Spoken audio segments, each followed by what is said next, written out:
ആരംഭിക്കാം. എല്ലാ വ്യാഴാഴ്ചയും ലോകപ്രശസ്തരായ നിരവധി വിജയികളായിട്ടുള്ള ആളുകൾക്ക് പ്രചോദനമായിട്ടുള്ള ബുക്കുകൾ വളരെ ലളിതമായി മലയാളത്തിൽ നമ്മളെ പരിചയപ്പെടുത്തുകയാണ് രമേശ് മാഷ്.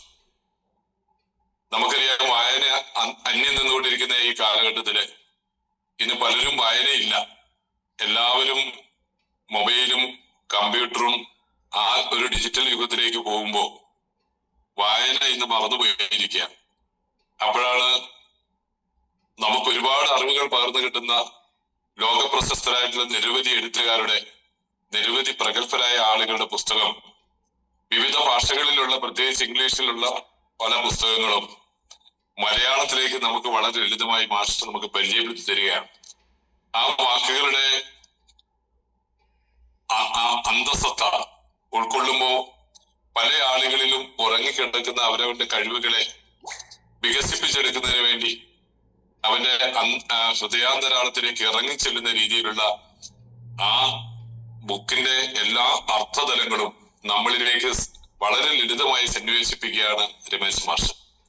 നമുക്ക് ഇപ്പൊ നമ്മളെ പരിചയപ്പെടുത്തിക്കൊണ്ടിരിക്കുന്ന റോബിൻ ശർമ്മയുടെ ഏറ്റവും പ്രശസ്തമായിട്ടുള്ള ഇത്തികൈ എന്ന പുസ്തകത്തിന്റെ ആ പരിചയപ്പെടുത്തലാണ്. അതിന്റെ കഴിഞ്ഞ സൂം മീറ്റിങ്ങുകളിലൊക്കെ നമ്മൾ തുടർച്ചയായി കേട്ടുകൊണ്ടിരിക്കുന്ന ആളുകൾ വളരെ ആകാംക്ഷയോടുകൂടി തന്നെയാണ് ഈ സെക്ഷനിലേക്ക് വന്നിരിക്കുന്നത്. ഞാൻ കൂടുതൽ സമയം അപഹരിക്കുന്നില്ല. രമേശ് മാഷെ വളരെ സ്നേഹാദരത്തോടുകൂടി ഈ സൂമിലേക്ക് നമുക്ക് ഈ പുസ്തകം പരിചയപ്പെടുത്തി തന്ന് നമ്മളെ ബോധവൽക്കരിക്കുന്നതിന് വേണ്ടി ഹൃദയപൂർവ്വം ക്ഷണിക്കുകയാണ്. Thank you Jacob sir. ആദ്യമേ ഒരു ചെറിയ തിരുത്ത്. ഇത് റോബിൻ ശർമ്മയുടെ പുസ്തകമല്ല, ഇത് ഹെക്ടർ ഗാർഷിയും ഫ്രാൻസിസ് മിറാൽസ് എഴുതിയാണ്. സാർ കുഴപ്പമില്ല, അതൊരു ഓക്കെ, താങ്ക് യു. കാരണം അതിന് മുമ്പുള്ള ചില കാര്യങ്ങളാണ് നമ്മളത് പറഞ്ഞത്. ഏതായാലും വളരെ സന്തോഷം ഈ സായന്തനത്തിൽ വ്യാഴാഴ്ച എല്ലായ്പ്പോഴും 8 മണിക്ക് നിങ്ങളെ കാണാനും നിങ്ങളോട് സംവദിക്കാനും സാധിക്കുന്നതിൽ ഈ പ്ലാറ്റ്ഫോമിന് നന്ദി, എസ്പെഷ്യലി യാനം ഓർഗനൈസേഷന് നന്ദി. നമ്മളിപ്പോ 3ാമത്തെ പുസ്തകത്തിലേക്ക് കടന്നിരിക്കുകയാണ്. ഇന്ന് പുതിയ ആൾക്കാരുണ്ടാവാം, അതുകൊണ്ട് ഒരു ആമുഖമായിട്ട് കുറച്ച് കാര്യങ്ങൾ പറയുന്നുണ്ട്.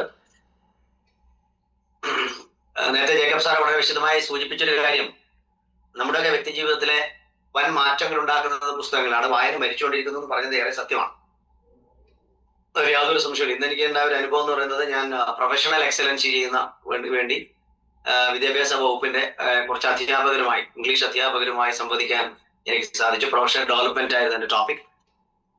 അത് കേരളം മുഴുവൻ നടന്നുകൊണ്ടിരിക്കുന്ന പരിപാടി കണ്ണൂരിലായിരുന്നു ഞാൻ സംസാരിച്ചത്. അപ്പൊ ഞങ്ങളൊക്കെ ആകുലതയോടെ പറഞ്ഞൊരു കാര്യം കുട്ടികളുടെ വായനയെ കുറിച്ചിട്ടാണ്. വായനയുടെ ഒരു വലിയ പ്രസക്തിയെ കുറിച്ച് ആണ് നമ്മളവിടെ ചർച്ച ചെയ്തത്. ഇപ്പോൾ അതിൽ വലിയ പ്രസക്തിയുണ്ട്. കാരണം വായിക്കുക തന്നെ വേണം. നമ്മൾ ഓഡിയോ ടെക്സ്റ്റിലേക്കൊക്കെ മാറുന്ന കാലഘട്ടത്തിലാണെങ്കിലും ഡിജിറ്റൽ ലേണിംഗിലൊക്കെ വരുന്ന സമയത്ത് വായനയ്ക്ക് ഒരു പ്രത്യേകത. അത് നിങ്ങളുടെ തലച്ചോറുണ്ടാക്കുന്ന മാറ്റങ്ങളെ കുറിച്ചുള്ള ഒരു പഠനം കൂടെ നടത്തുന്ന ഒരു വ്യക്തി എന്ന നിലയിൽ വായനയുടെ പ്രസക്തി ഏറെയാണ്. നിങ്ങൾക്ക് വേണമെങ്കിൽ ഇത് പരീക്ഷിച്ച് നോക്കാം. ഒരു നിശ്ചിത സമയം എല്ലാ ദിവസവും, പ്രത്യേകിച്ച് മോട്ടിവേഷൻ പോലുള്ള പുസ്തകങ്ങൾ ആണ് നല്ലത്. നിങ്ങൾക്ക് ഇനി അഥവാ നിങ്ങൾക്ക് നോവലൊക്കെ വായിക്കുന്നവരാണെങ്കിൽ വായിച്ചുകൊള്ളാൻ ഇതൊന്നുമല്ല. ഒരു ശാന്തമായിരുന്ന ഒരു 15 മിനിറ്റ് നേരം നിങ്ങൾക്ക് വായിക്കാൻ പറ്റുമെങ്കിൽ നിങ്ങളുടെ കോൺസെൻട്രേഷൻ കൂടുന്നു. നിങ്ങളുടെ ഒരുപാട് ബ്രെയിനിലെ ന്യൂറോൺസ് ഉണ്ടാവുന്ന മാറ്റങ്ങൾ ചെറുതൊന്നുമല്ല. ഇത് ശാസ്ത്രീയമായി തെളിയിക്കപ്പെട്ട കാര്യമാണ്. നമുക്ക് നമ്മുടെ വിഷയത്തിലേക്ക് വരാം. ഇത് ഇക്കിഗായ് എന്ന പുസ്തകമാണ് നമ്മൾ സംസാരിക്കുന്നത്. എനിക്ക് തോന്നുന്നു പലരും ഈ പുസ്തകം വാങ്ങിച്ചിട്ടുണ്ടാവാം, ഇല്ലെങ്കിൽ ഒന്ന് വാങ്ങണം എന്നാണ് അഭ്യർത്ഥന. അത് മലയാളത്തിൽ അവൈലബിൾ ആണ്, അതോടൊപ്പം തന്നെ ഇംഗ്ലീഷിലും അവൈലബിൾ ആണ്. ഞാൻ ഇംഗ്ലീഷ് പുസ്തകമാണ് ഇവിടെ മാതൃകയായിട്ട് എടുത്തിരിക്കുന്നത്. മലയാള പുസ്തകം ഞാൻ കണ്ടതല്ലാതെ ഞാൻ വായിച്ചിട്ടില്ല. ഇക്കിഗായ് എന്ന പുസ്തകത്തിന്റെ പ്രസക്തി ഈ 2026 ഏറെയാണ്. കാരണം 50 വയസ്സിനും 60 വയസ്സിനും ഇടയിൽ ആൾക്കാരുടെ മരണം കൂടി വരുന്നു. നമുക്ക് ചർച്ച ചെയ്യാവുന്നൊരു വിഷയമാണ്. അപ്പൊ ഏതാണ്ടൊരു 10 മിനിറ്റ് മുമ്പ് എനിക്ക് വന്നൊരു വാട്സപ്പ് മെസ്സേജ്, 53 വയസ്സുള്ള ഏതാണ്ട് എന്റെ സമകാലികനായ എന്റെ നാട്ടുകാരൻ മരിച്ചു എന്നുള്ളതാണ്. ഇത് ഒറ്റപ്പെട്ട സംഭവമല്ല, വളരെ ഗൗരവമായി കാണേണ്ട ഒരു വിഷയമായിട്ടാണ് എനിക്ക് തോന്നുന്നത്. 80-90 വയസ്സുള്ള വലിയ ബുദ്ധിമുട്ടൊന്നുമില്ലാതെ മരിച്ചുകൊണ്ടിരിക്കുന്ന ഒരു കാലഘട്ടത്തിൽ നിന്ന് 60-70 അത് ചുരുങ്ങുകയും ഇപ്പൊ 45-55 ഇടയിലൊക്കെയുള്ള മരണം ഉണ്ടാവുകയും ചെയ്യുന്ന വലിയ ഘട്ടത്തിലൂടെയാണ് കടന്നു പോകുന്നത്. ഈ പുസ്തകത്തിന് അതിന് പ്രസക്തിയുണ്ട്. ഞാൻ നേരെ സമയം ആലോചിച്ചൊരു വിഷയം ഇത് തന്നെയാണ്. എന്തുകൊണ്ട്? വൈദ്യശാസ്ത്രം അതിന് വ്യക്തമായ കാരണങ്ങൾ പറയുന്നുണ്ട്. പക്ഷേ ആ കാരണങ്ങൾ മാത്രം വൈദ്യശാസ്ത്രം പറയുന്നുള്ളൂ. എത്ര പേർ അത് ചെയ്യുന്നുണ്ട്? അത് ചെയ്യുന്ന ഒരു സമൂഹത്തിന്റെ കഥയാണ് അല്ലെങ്കിൽ ജീവിതമാണ് ഇക്കിഗായ്. ആമുഖമായി പറയുന്നത് പുതുതായി വന്നവർക്ക് വേണ്ടിയാണ്. ഇക്കിഗായ് എന്ന് പറയുന്നത് ഒരു ജപ്പാനീസ് വാക്കാണ്. ഒക്കിനാവ എന്ന് പറയുന്ന ഒരു ദ്വീപിൽ ഉള്ള ജനതയുടെ ഒരു പ്രത്യേകത, അവർ വളരെ ചെറുപ്പക്കാരാണ്. 100 വയസ്സിലും, അതായത് തന്റെ ഒരു 30-40 വയസ്സിൽ ചെയ്യുന്ന എല്ലാ കാര്യങ്ങളും ചെയ്യാൻ ശക്തരായ സ്ത്രീ പുരുഷന്മാരാണ് 100-120 വയസ്സിൽ ഒക്കിനാവയിലുള്ളത്. അതിന് രഹസ്യം തേടിപ്പോയ ഹെക്ടർ ഗാർഷിയും ഫ്രാനിഷ് മിസ്രൈൽസ് രണ്ടുപേര് എഴുതിയ അനുഭവമാണ് ഇക്കിഗായ്. ഇത് എവിടെയാണ് പ്രസക്തി? എന്തുകൊണ്ട് ഈ പുസ്തകം തിരഞ്ഞെടുത്തു എന്ന് ചോദിച്ചാൽ, കേൾക്കുന്നവർക്ക് പ്രാധാന്യം ഉണ്ടാവുന്ന വിധത്തിൽ അവരുടെ ജീവിതത്തിൽ മാറ്റം ഉണ്ടാക്കാൻ പറ്റിയ ഒരു പുസ്തകം തിരഞ്ഞെടുക്കണമെന്നുകൊണ്ടാണ് ഇതെടുത്തത്. A Japanese secret to a long and happy life എന്നാണ് അതിന്റെ ഒരു ക്യാപ്ഷൻ കൊടുത്തത്. ഇതൊരു ജപ്പാനീസ് സീക്രട്ട് ആണ്, രഹസ്യമാണ്. നീണ്ട സന്തോഷമുള്ള ജീവിതം. 2 വാക്ക് അവിടെ പ്രധാനമാണ്, ലോങ് ആൻഡ് ഹാപ്പി. ഒരാൾ 100 വയസ്സ് വരെയോ 150 വയസ്സ് വരെയോ ജീവിച്ചിട്ട് അയാൾ അസ്വസ്ഥനാണെങ്കിൽ അത് ജീവിക്കാതിരിക്കുന്നതാണ് നല്ലത്. ഇന്ത്യൻ മിഥോളജിയിലൊക്കെ പറയുന്ന പോലെ നമുക്ക് കിട്ടിയിരിക്കുന്ന ഒരു വാടക രൂപമാണിത്. ഒരു ദിവസം ഇത് വിട്ടുപോകേണ്ടിയിരിക്കുന്നു. പക്ഷേ അത് പണ്ട് ഒരിക്കലും മരിക്കാത്ത പൂർണ്ണ ആരോഗ്യത്തോടെ നിങ്ങൾക്ക് ഇപ്പോൾ നിലവിലുള്ള നിങ്ങളുടെ അവസ്ഥയിൽ തന്നെ എത്ര കാലവും ജീവിക്കാൻ പറ്റുന്ന തരത്തിലേക്ക് മനുഷ്യൻ ശാസ്ത്രത്തെ വളർത്തി കഴിഞ്ഞു. അതിനെ ലോഞ്ചിവിറ്റി അല്ലെങ്കിൽ ആന്റി ഏജിങ് എന്ന് പറയുന്നു. ജെനറ്റിക്സിനപ്പുറം എപ്പിജെനറ്റിക്സ് ഒക്കെ വളർന്നു വലുതായ ഒരു കാലഘട്ടത്തിൽ ഡെത്ത് ഓഫ് ഡെത്ത് എന്ന ഒരു പുസ്തകത്തിൽ പറയുന്ന പോലെ ഡെത്ത് ഈസ് ഓപ്ഷണൽ. മരണം നിങ്ങൾക്ക് തീരുമാനിക്കാം. അധിക കാലമൊന്നും വേണ്ട പ്രിയപ്പെട്ടവരെ. 2040-42 കാലഘട്ടത്തിൽ ഇത് ഓപ്ഷനിലാവും. മൊബൈൽ ഫോൺ എന്നൊരു സാധനത്തെ കുറിച്ച് 980-70 കാലഘട്ടത്തിലെ നമ്മുടെ തലമുറക്കോട് അജ്ഞാതമായ ഒരു കാര്യമായി. പിന്നീട് വോക്കി ടോക്കിയും ഇന്ന് കൊച്ചു കുഞ്ഞു പോലും കളിക്കുന്ന ഈ കളിപ്പാട്ടമാകുന്ന ഈ മൊബൈൽ ഫോണും ഒരിക്കൽ സങ്കല്പമായിരുന്നു, ഇപ്പോൾ യാഥാർത്ഥ്യമായതുപോലെ death is optional, wait and see. ഇതിന്റെ ചരിത്രമാണ്. ഇതിനൊക്കെ തുടങ്ങിയത്, ആ ഗവേഷണമൊക്കെ തുടങ്ങിയത് ഇക്കിഗായിയുടെ കാലഘട്ടത്തിലാണ്. അതിൽ നിന്നാണ് തുടങ്ങുന്നത് എന്ന് തന്നെ പറയാം. കാരണം ആ മേഖലയിൽ ലോഞ്ചിവിറ്റിയിൽ കുറച്ചൊക്കെ പഠിക്കാൻ താല്പര്യ ഒരു വ്യക്തി എന്ന നിലയിലാണ് ഞാൻ ഇത് നിങ്ങളോട് ആവശ്യപ്പെടുന്നത്. അപ്പൊ നമ്മുടെ 2ാമത്തെ അധ്യായത്തിലാണ് എത്തിയിരിക്കുന്നത്. എങ്കിലും 1ാമത്തെ അധ്യായത്തിന്റെ കുറച്ച് കാര്യങ്ങൾ കൂടി നിങ്ങളോട് പറയാൻ ആഗ്രഹിക്കുന്നു. എന്നിട്ട് 2ലേക്ക് വരാം. ഞാൻ എപ്പോഴും ഈ രീതിയിൽ അതാണ് ചെയ്യുന്നത്. The art of staying young while growing old. നമ്മൾ പ്രായമാവുന്നതിനിടയിൽ എങ്ങനെയാണ് നമുക്ക് ചെറുപ്പക്കാരനായി മാറാൻ പറ്റുക എന്നുള്ളതാണ് ഈ 1ാമത്തെ അധ്യായം. അതിൽ പറയുന്നത് നമ്മൾ 4 കാര്യങ്ങളാണ് നമ്മുടെ ഇക്കിഗായ്. ഓരോ വ്യക്തിയുടെയും വ്യത്യസ്തതയാണ്.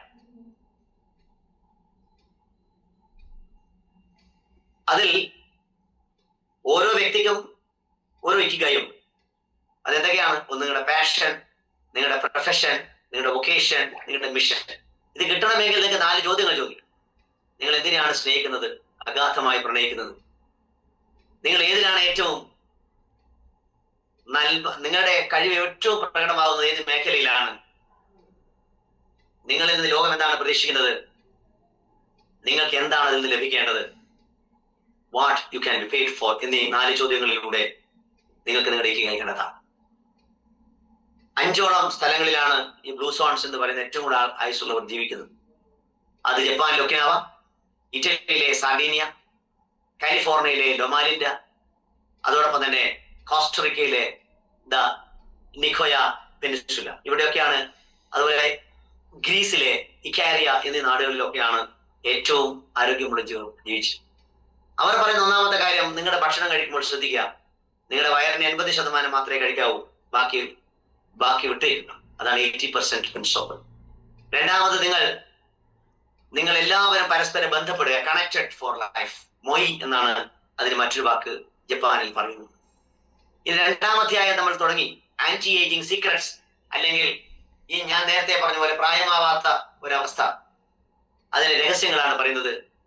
എന്നിട്ട് മനോഹരമായ ഒരു ക്യാപ്ഷനാണ് കൊടുത്തിരിക്കുന്ന അധ്യായത്തിന്, little things that add up to a long and happy life.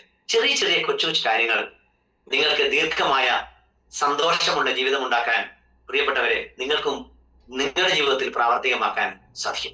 അതിനെക്കുറിച്ചാണ് 2-ാം അധ്യായത്തിൽ പറയുന്നത്. അതാണ് നമ്മൾ തുടങ്ങിയത്. അവിടെ ഒരു എസ്കേപ്പ് വെലോസിറ്റിയെ കുറിച്ച് പറഞ്ഞു. പ്രായത്തിന്റെ, നമ്മുടെ മുന്നിൽ ഒരു മുയലുണ്ടെന്നിരിക്കട്ടെ. അവിടെ ഒരു മുയൽ നിങ്ങളുടെ പ്രായമാണ്.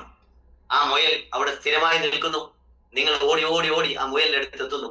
നിങ്ങൾ ജീവിതം അവസാനിപ്പിക്കും. ഇങ്ങനെ ചിന്തിക്കുക, ആ മുയൽ വീണ്ടും ഓടിക്കൊണ്ടേയിരിക്കുന്നു. നിങ്ങൾ പിറകെ ഓടിക്കൊണ്ടിരുന്നാൽ ഒരിക്കലും നിങ്ങൾ ആ മുയലിന്റെ അടുത്ത് എത്തില്ല, നിങ്ങൾ മരിക്കില്ല. ഇതാണ് ആന്റി ഏജിങ്. മനോഹരമായ കഥ. അതോടൊപ്പം തന്നെ അതിൽ പറഞ്ഞ, കഴിഞ്ഞ ആഴ്ച പറഞ്ഞത് കൂടെ ആവർത്തിക്കുകയാണ്, അതിന്റെ റെപ്പിറ്റേഷൻ ആണ്. Active mind, youthful body. നമുക്കൊരു ഊർജ്ജസ്വലമായ മനസ്സും ഒരു ചെറുപ്പത്തിന്റെ ശരീരവും ഉണ്ടാവണം. ചെറുപ്പക്കാരുടെ ശരീരം, പ്രജ്വലമായ മനസ്സ്, ഇതാണ് നമുക്ക് ആവശ്യം. അതിനുവേണ്ടിയാണ് കാര്യങ്ങൾ പറയുന്നത്. അതിൽ 1-ാമത്തെ കാര്യം പറഞ്ഞത് സ്ട്രെസ്സിനെ കുറിച്ചിട്ടാണ്. അവിടെയാണ് നമ്മൾ അവസാനിപ്പിച്ചത്. അക്യൂസ്ഡ് ഓഫ് കില്ലിംഗ് ലോഞ്ചിവിറ്റി എന്നാണ് പറയുന്നത്. നമ്മുടെ ഈ പറയുന്ന ആ ദീർഘകാലത്തെ ജീവിതത്തിനെ തകർക്കുന്ന ആ ശത്രു നമുക്കൊന്ന് പഠിച്ചു നോക്കാം, സ്ട്രെസ്. ഒരുപക്ഷെ നമ്മൾ ഓരോരുത്തരും, ഈ ഇരിക്കുന്ന പ്രേക്ഷകർ ഓരോരുത്തരും ഒന്ന് ആലോചിച്ച് നോക്കുക. ഇന്നത്തെ ദിവസം ഒന്ന് മനസ്സിൽ വിചാരിച്ചു നോക്കുക, നിങ്ങൾ എത്ര തവണ സ്ട്രെസ് ആയിട്ടുണ്ട്? നമ്മൾ അറിഞ്ഞിട്ട് പോലും ഉണ്ടാവില്ല. കാരണം സ്ട്രെസ് കൂടിയിട്ട് സ്ട്രെസ് ഉണ്ടായി എന്ന് പോലും തിരിച്ചറിയാൻ പറ്റാത്തൊരവസ്ഥയിലേക്ക് നമ്മൾ മാറുകയാണ്.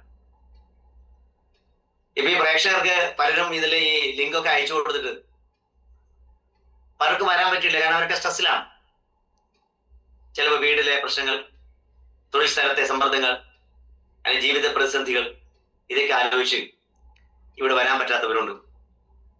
അതാണ് സ്ട്രെസ്സിന്റെ ഒരു കഥ. നമ്മളെ സംബന്ധിച്ചിടത്തോളം എന്താണ് സ്ട്രെസ് എന്ന് ചോദിച്ചാൽ, സാർ അതിന് ഉത്തരവൊന്നും പറയാൻ പറ്റില്ല. സ്വസ്ഥതയില്ലാത്തൊരു മനസ്സ്, അതായിരിക്കും സ്ട്രെസ്. ഈ സ്ട്രെസ്സിനെ കുറിച്ച് നിങ്ങൾ മനസ്സിലാക്കണം. എന്നിട്ട് അതിൽ കൊടുത്ത ക്യാപ്ഷനാണ് വളരെ രസകരമായ കാര്യം, അക്യൂസ്ഡ് ഓഫ് കില്ലിംഗ് ലോഞ്ചിവിറ്റി. നിങ്ങളുടെ ദീർഘകാല ജീവിതത്തെ അല്ലെങ്കിൽ ആ ആയുസ്സിനെ നശിപ്പിക്കുന്ന ശത്രുവാണ് നിങ്ങളുടെ സ്ട്രെസ്. നിങ്ങൾ ആലോചിച്ച് നോക്കൂ, നിങ്ങൾ എവിടുന്നാണ് സ്ട്രെസ് നിങ്ങളിൽ തുടങ്ങിയത്? നിങ്ങളുടെ അമ്മ നിങ്ങളെ ഗർഭാവസ്ഥയിൽ സ്വീകരിക്കുമ്പോൾ ആ അമ്മയുടെ ഓരോ സമ്മർദ്ദങ്ങളും നിങ്ങളിലേക്ക് ഈ സ്ട്രെസ്സിനെ ഇൻഡ്യൂസ് ചെയ്തുകൊണ്ട്, അങ്ങനെ ജനിച്ച കുട്ടിക്കാലം, അവിടെയും സ്ട്രെസ്. സ്കൂളിലെത്തിയാൽ സ്ട്രെസ്സോട് സ്ട്രെസ്. അത് കഴിഞ്ഞൊരു തൊഴിൽ കിട്ടാൻ അതിനേക്കാൾ സ്ട്രെസ്. പിന്നീട് വിവാഹ ജീവിതം, അതിനുശേഷം സന്തതികൾ. സ്ട്രെസ് എവിടെയും അവസാനിക്കുന്നില്ല. ഒരു LD ക്ലർക്കായ ഒരാൾ സർവീസിൽ കയറുന്നിരിക്കട്ടെ, അയാൾക്ക് LD ക്ലർക്കുകാരന്റെ സമ്മർദ്ദം. അയാളുടെ ഒരു പ്രൊമോഷൻ ആകുമ്പോൾ അതിനേക്കാൾ സമ്മർദ്ദം. അതിൽ ആ ഓഫീസിൽ ഏറ്റവും ഉയർന്ന ജോലി വന്നാൽ ഏറെ സമ്മർദ്ദം. എനിക്കിതൊക്കെ ആലോചിച്ചിടയ്ക്ക് ചിരി വരാറുണ്ട്. ഏതൊരു ഓഫീസിൽ പോയാലും ചിരിക്കുന്ന മുഖങ്ങളില്ല, എവിടെയും അസ്വസ്ഥതകളുടെ മിന്നായ പോലെ കാണുന്ന മുഖങ്ങൾ. ഇവിടെ എന്തോ പ്രശ്നമില്ലേ? അപ്പോൾ ഒരു ചോദ്യം എന്നോട്, എന്താ മാഷിക്ക് സ്ട്രെസ് ഇല്ലേ? ഇല്ലെന്ന് ആരാ പറഞ്ഞു? പക്ഷേ ആ സ്ട്രെസ്സിനെ മനോഹരമായി മാനേജ് ചെയ്യാൻ കഴിയുന്നതാണ് എന്റെ ജീവിത വിജയം. ഇത് പ്രിയപ്പെട്ട പ്രേക്ഷകർക്ക് ഉണ്ടാക്കി തരാൻ പറ്റും എന്ന് എനിക്ക് അതിന് കഴിഞ്ഞ ആത്മവിശ്വാസം തന്നെയുണ്ട്. കാരണം ഇതൊരു ഗെയിമാണ്. Life is A game. നമ്മുടെ ജീവിതം ഒരു ഗെയിം പോലെ കാണും. നമ്മൾ ആ ശാശ്വതമായി ഇവിടെ എന്താ നേടുന്നതിൽ നോക്കിക്കഴിഞ്ഞാൽ ഇതിന് ഉത്തരം കിട്ടും. നിങ്ങൾ ആലോചിച്ച് നോക്കുക, നിങ്ങൾ സ്ട്രെസ് അടിച്ച് ഏതെങ്കിലും ഇപ്പൊ എത്രയും വയസ്സായല്ലോ, അതിന് കുറെ മുമ്പേക്ക് എന്തൊക്കെ സ്ട്രെസ് നിങ്ങൾ അടിച്ചിട്ടുണ്ട്? എന്തെങ്കിലും ഓർമ്മയുണ്ടോ? ചിലർക്ക് ആ ചോദ്യങ്ങൾ ചോദിക്കുമ്പോൾ തന്നെ സ്ട്രെസ് കൂടും. എല്ലാം ഒരു സിനിമയിലെ ചിത്രങ്ങൾ അവസാനിക്കുന്ന പോലെ. നമ്മളൊരു സിനിമാ തിയേറ്ററിൽ പോയതായിട്ട് വിചാരിക്കും. സിനിമാ തിയേറ്ററിൽ നമ്മൾ കയറുന്നു. ആ ശീതളിമയിൽ അവിടെ ഇരിക്കുന്ന സമയത്ത് സ്ക്രീനിൽ മോഹൻലാലോ മമ്മൂട്ടിയോ ഇഷ്ടപ്പെട്ട നിങ്ങളുടെ നടനോ തന്റെ ജീവിതം ആരംഭിക്കുന്നു. ക്രമേണ സിനിമ എന്ന ബോധത്തിൽ നിന്ന് തന്നെ നിങ്ങൾ സിനിമയുടെ കഥാപാത്രങ്ങളുടെ കൂടെ എല്ലാ വികാരങ്ങളും പുറത്ത് കാണിച്ചുകൊണ്ട് മുന്നേറുന്നു. പണ്ടൊക്കെ തമാശക്ക് പറയാറുണ്ട്, പുതിയ തലമുറക്ക് അറിയില്ലെങ്കിലും പഴയ തലമുറയുടെ ഏറ്റവും വലിയ കഥാപാത്രമായി ജയന്റെ സിനിമ കാണാൻ പോകുമ്പോൾ ജയൻ സംഘടന നടത്തുമ്പോൾ തൊട്ടടുത്ത സീറ്റിലെ തന്റെ പ്രേക്ഷകനെ, മറ്റൊരു സുഹൃത്തിനെ സംഘടന നടത്തുന്ന പ്രേക്ഷകരുള്ള ഒരു കാലഘട്ടം ഉണ്ടായിരുന്നു. ഇന്നും തമിഴ് സിനിമാ വേദികളിൽ ഉണ്ടെന്നാണ് പറയുന്നത്. അങ്ങനെ നമ്മൾ ആ കഥാപാത്രത്തിന്റെ എല്ലാ വികാരങ്ങളും ഉൾക്കൊണ്ട് അവിടെ ഇന്റർവെൽ എന്ന് പറയുമ്പോഴാണ് നമുക്ക് ബോധ്യം വരുന്നത്, അയ്യോ ഞാൻ തിയേറ്ററിലായിരുന്നു. വീണ്ടും നമ്മൾ പുറത്തുപോയി പോപ്കോണൊക്കെ വാങ്ങിച്ചു വന്ന് വീണ്ടും കഥയിലേക്ക് കടക്കുന്നു. വീണ്ടും മോഹൻലാൽ കഥാപാത്രമാകുന്നു, അല്ലെ മമ്മൂട്ടി കഥാപാത്രമാകും. നമ്മൾ കരയുന്നു, നമ്മൾ ചിരിക്കുന്നു. അവസാനം ചിത്രങ്ങളുടെ പേര് കണ്ട് എന്തെന്ന് കണ്ട് ആ സംവിധായകന്റെ ഒക്കെ പേര് കണ്ടു പോകുമ്പോൾ നിങ്ങൾക്ക് മനസ്സിലാവുന്നു നിങ്ങൾ ഒരു സിനിമ കൊട്ടകയിലായിരുന്നത്. ഇതാണ് ജീവിതം. പക്ഷെ തിരിച്ചു വരാൻ പറ്റാത്ത വിധത്തിൽ ഈ ശരീരത്തിൽ നമ്മൾ പോകുമ്പോഴാണല്ലോ നമ്മൾ സ്ട്രെസ്സിനെ കുറിച്ച് ആലോചിക്കുന്നത്. ഒന്ന് ആലോചിച്ച് നോക്കൂ. ഈ ഒരു തത്വമാണ് നമുക്ക് സ്ട്രെസ്സിനെ ഇല്ലാതാക്കാൻ ഞാൻ കണ്ടുപിടിച്ച മാർഗം. ഇത് ഇക്കിഗായി എന്ന പുസ്തകമായിട്ട് ബന്ധമൊന്നുമില്ല. ഇനി എങ്ങനെയാണ് സ്ട്രെസ് വർക്ക് ചെയ്യുന്നത് നമ്മുടെ ബോഡി, അത് മാത്രം നമുക്ക് നോക്കാം. ഹൗ ഡസ് സ്ട്രെസ് വർക്ക് എന്നാണ് ഇവിടെ നമ്മൾ പറയാൻ പോകുന്നത്. നമ്മൾ ലോഞ്ച് ചെയ്ത് ഇതുപോലെ ഒരു പഠനത്തെ കുറിച്ച് പുസ്തകത്തിൽ പറയുന്നത് യൂണിവേഴ്സിറ്റി ഓഫ് കാലിഫോർണിയ ചില പഠനം നടത്തിയായിട്ട് പറയുന്നു. ആ പഠനത്തൊക്കെ പറഞ്ഞ കാര്യങ്ങളാണ് ഈ സ്ട്രെസ്സിനെ കുറിച്ചുള്ള നിരീക്ഷണങ്ങൾ. അതിലേക്കൊന്നും ഞാൻ പോകുന്നില്ല, കാരണം പുസ്തകം മുഴുവൻ പഠിപ്പിക്കലല്ല ഈ കർത്തവ്യം. നിങ്ങൾ വായിക്കാൻ പ്രേരിപ്പിക്കൽ മാത്രമാണ്. അതിലെ കുറച്ച് കാര്യങ്ങളൊക്കെ ഉണ്ട്. ഇനി എന്താണ് ഇതിന് സ്ട്രെസ്, നമുക്ക് എന്താണെന്ന് പറയാൻ വലിയ നിർബന്ധം വരുന്ന കാര്യമൊന്നുമില്ല. പക്ഷെ അതെങ്ങനെയാണ് നമുക്ക് അതിൽ നിന്ന് പുറത്തു കടക്കാവുന്നതിന് മനോഹരമായ ഒരു വഴി പറയും. ആ വഴിയിലേക്കാണ് ഞാൻ നിങ്ങളെ ശ്രദ്ധിക്കുന്നത്. ആ വഴിയുടെ പേര് പുസ്തകമൊക്കെ എഴുതിയിരിക്കുന്നവർക്ക് എഴുതി വെക്കാം. മൈൻഡ്ഫുൾനെസ് എന്നാണ് അതിന്റെ പേര്. മൈൻഡ്ഫുൾനെസ്. ഇത് എനിക്ക് തോന്നുന്നു മൈൻഡ്ഫുൾനെസിന്റെ ട്രെയിനിങ് തന്നെ ഒരുപാട് നടക്കുന്നു. വാക്ക് ഒന്നിൽ ഗ്രഹിച്ചു നോക്കിയാൽ മൈൻഡ്ഫുൾനെസ്, മനസ്സിനെ നിറക്കുക. ഒരു ബോട്ടിൽ വെള്ളം നിറക്കുന്നത് പോലെ മനസ്സിനെ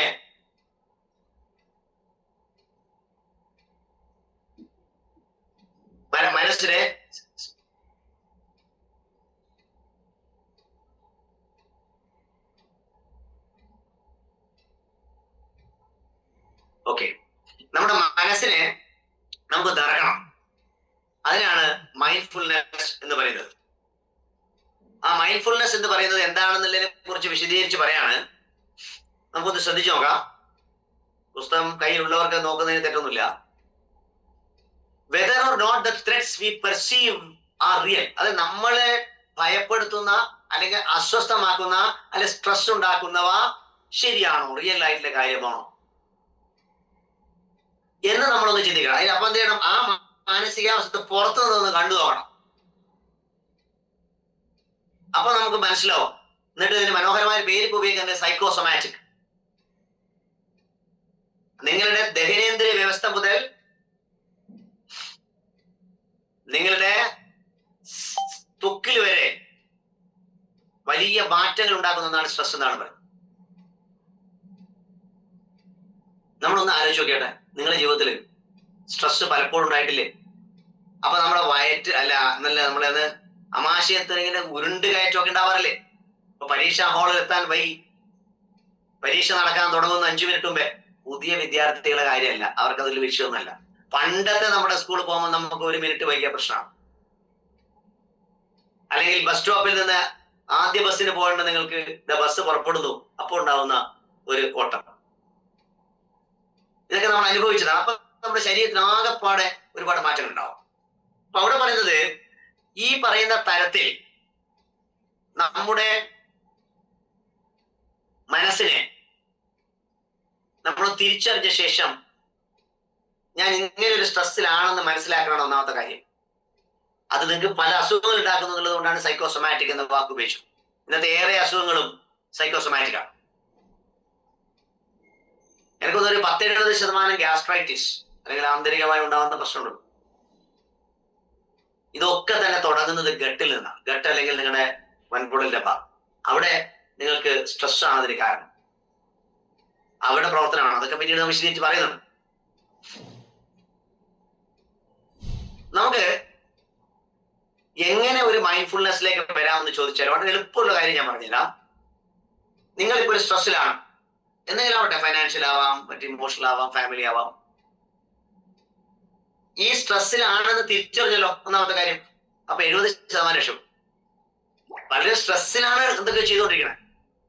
ചിലർ ആത്മഹത്യ ചെയ്യുന്നു, ചിലർ മറ്റുള്ളവരെ കൊല്ലുന്നു, എന്ത് ചെയ്യുന്നു അറിയില്ല, എല്ലാം വലിച്ചെറിയുന്നു. ചില ഭാര്യമാര് പറയാറില്ലേ, ഭർത്താവിനെ കൊണ്ട് ശല്യം ഇയാൾ വന്നു കഴിഞ്ഞാൽ ദേഷ്യം പിടിച്ചാൽ എല്ലാം തകർത്ത് കളയും. പറയാറില്ലേ, എനിക്ക് എന്നെ കൺട്രോൾ കിട്ടുന്നില്ല. ആ അവസ്ഥയിൽ നിന്ന് ആദ്യം ഒന്ന് പുറത്തു കടക്കണം. പറ്റുമെങ്കിൽ ഒന്ന് നുള്ളി നോക്കുക, തന്റെ അവസ്ഥ തിരിച്ചറിയുന്നു. എന്നിട്ട് അതിലേക്കാണ് നമ്മൾ ചോദ്യം ചോദിക്കുന്നത്, എന്തിനായിരുന്നു സ്ട്രെസ്? ആ ചോദ്യത്തിന് തുടക്കമാണ് മൈൻഡ്ഫുൾനെസ്സിന്റെ ആദ്യ പടി. അപ്പൊ അങ്ങനെ നമ്മള് കണ്ടെത്തുന്നു.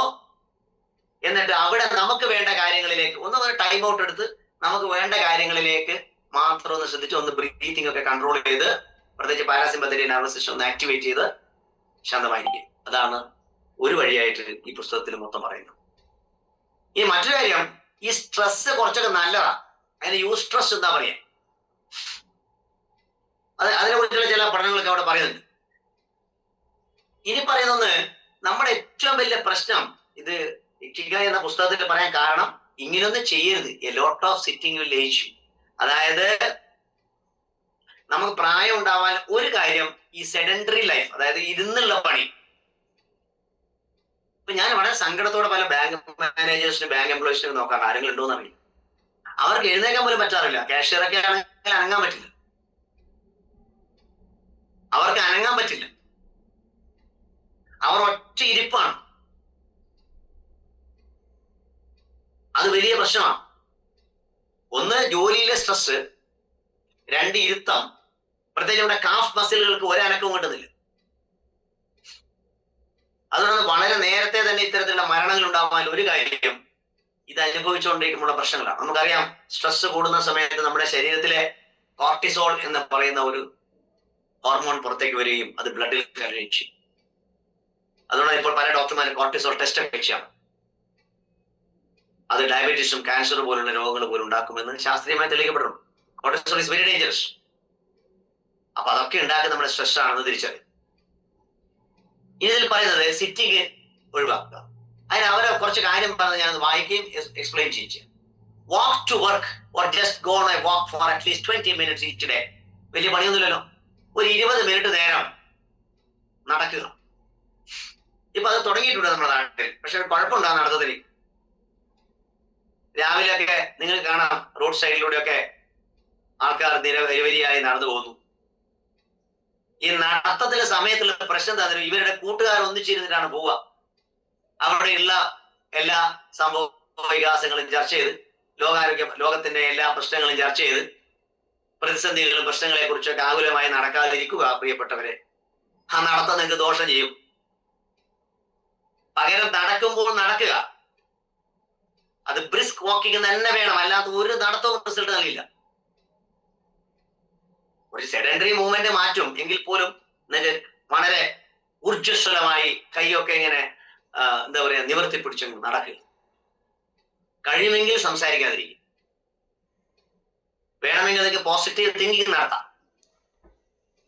ഉദാഹരണത്തിന് ഒരാൾ നടക്കുന്നു എന്നിരിക്കട്ടെ, അത് ഒരു ഹെഡ്സെറ്റ് വെച്ചിട്ട് ഒരു ദുഃഖഗാനം കേട്ടുകൊണ്ടിരിക്കുകയാണെങ്കിൽ ദയവേത് അയാൾ നടക്കാതിരിക്കുന്നതാണ് നല്ലത്. അത് കംപ്ലീറ്റ് ഹൃദയത്തെ ബാധിക്കും. മോട്ടിവേഷൻ ഒക്കെ കേൾക്കാം, അങ്ങനെ നടക്കുന്നവരെ കണ്ടു. Okay, it's good.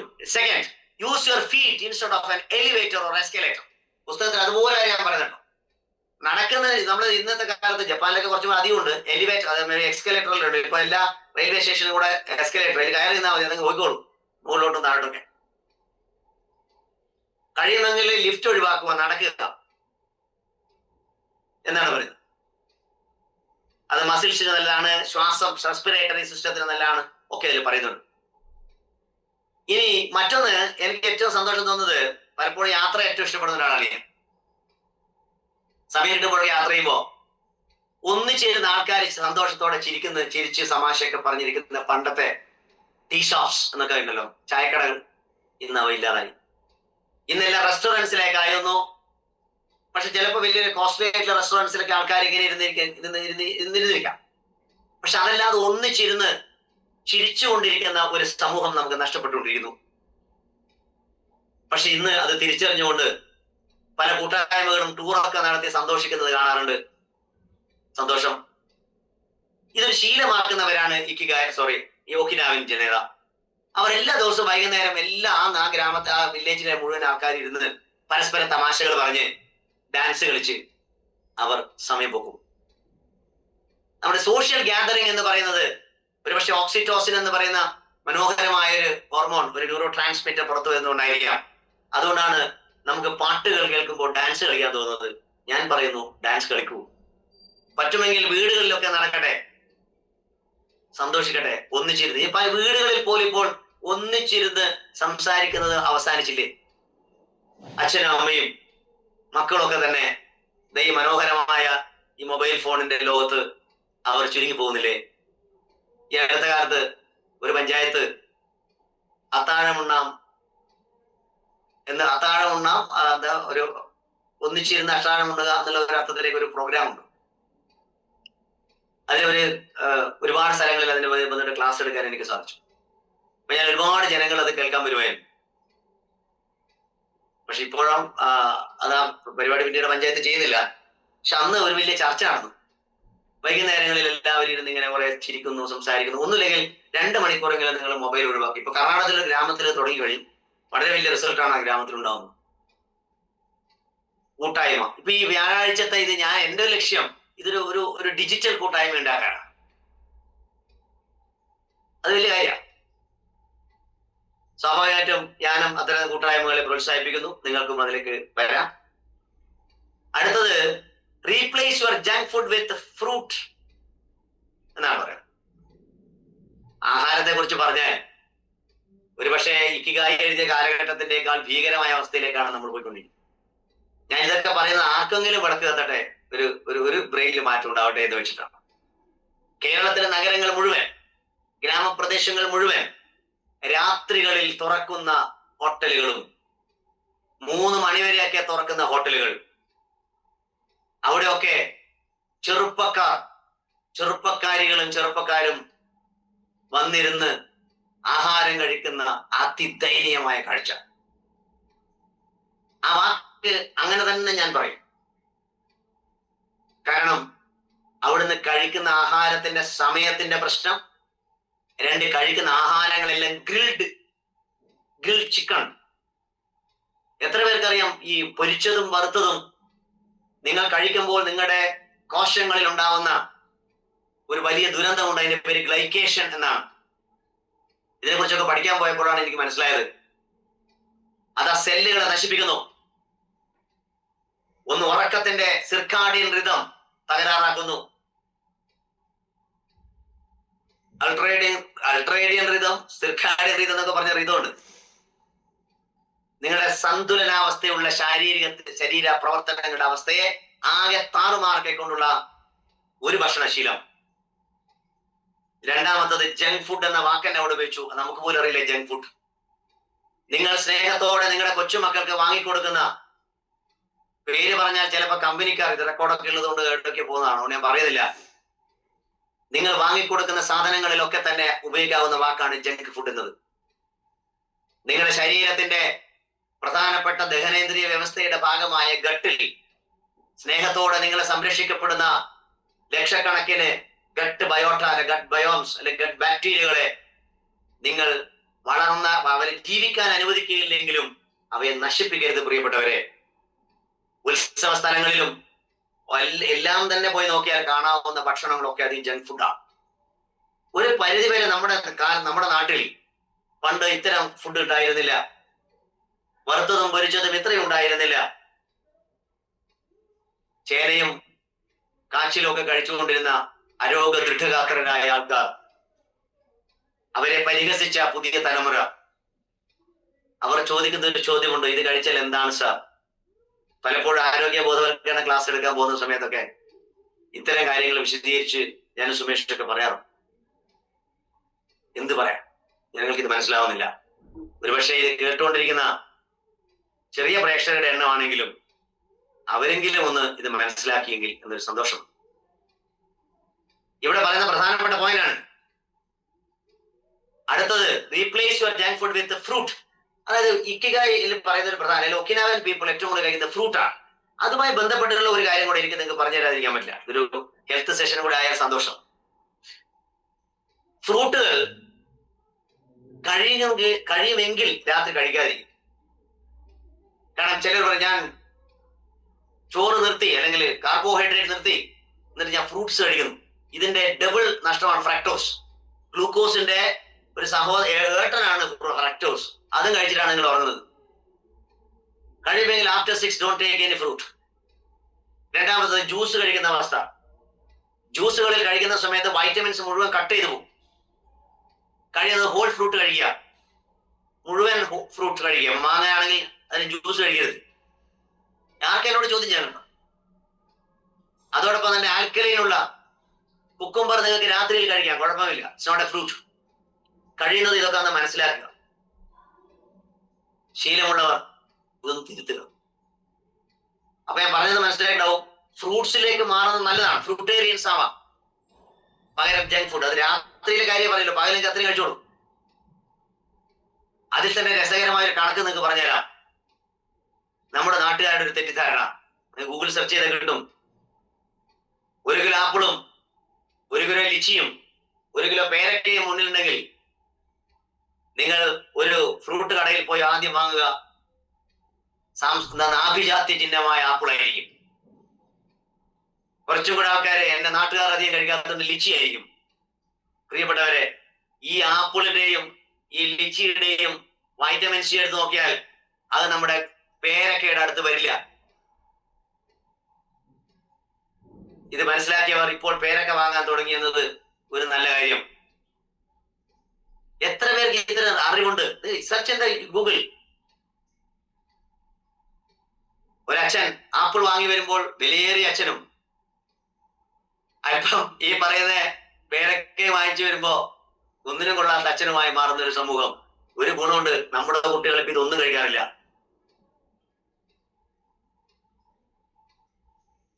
ഏതായാലും വളരെ സന്തോഷം, നിങ്ങൾക്ക് ഫ്രൂട്ടിനെ കുറിച്ച് അല്പ കാര്യം പറഞ്ഞു തരാൻ സാധിച്ചേ. ഇനി അടുത്തത്, get the right amount of sleep.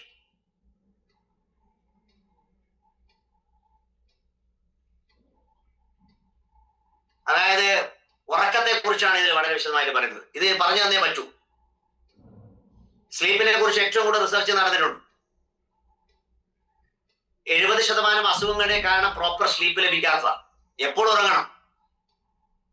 കൃത്യമായി പറയാം സമയം. 10 മണി മുതൽ 2 മണി വരെ ഉറങ്ങിയിരിക്കണം.